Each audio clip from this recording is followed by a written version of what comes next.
জন্মৰ ভিক্ষা কৰি পাইছে কেতিয়াবা? হাজাৰজন কাষত থকাৰ পাছতো এজনৰ বাবে হাহাকাৰ কৰি পাইছেনে কেতিয়াবা? হাঁহি উঠা আড্ডাৰ মাজত ঘপককৈ উচুপি পাইছে?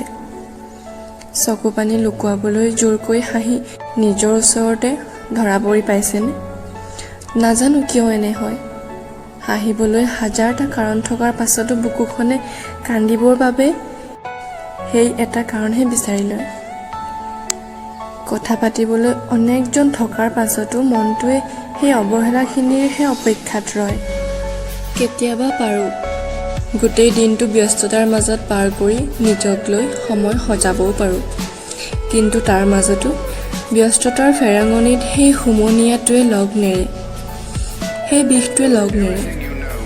এটা বিষ, ক'ব নোৱাৰা কবিতাৰ বিষ, হাঁহিব নিদিয়া কাহিনীৰ বিষ, আধৰুৱা সপোনৰ বিষ।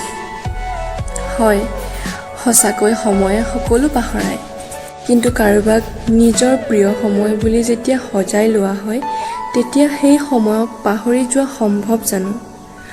পাহৰি থাকিব পাৰি, কিন্তু পাহৰি যাব জানো পাৰি? নিদিয়ে, ইচ্ছা কৰিলেও সেই বিষটোৱে নিদিয়ে। এই নীলাজ বিষটোৱে অকলে নেৰে কেতিয়াও।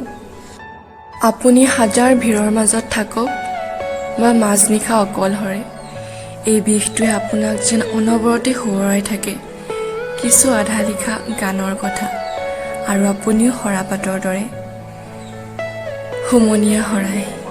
মনত ৰাখিব, আপুনি অকলশৰীয়া নহয়। আমি সৰাপাত হৈ সৰু বাবেই কুঁহিপাত ওলাই, সময় আগুৱাই। এই সৰাপাতবোৰ ভালে থাকক, সৰি সৰিও হাঁহি থাকক। নহয়, বুকুৰ বিষটোৰ উপশমটো কেতিয়াও নহয়, কিন্তু মুখৰ হাঁহিবোৰে জীৱনবোৰ চলি থাকক।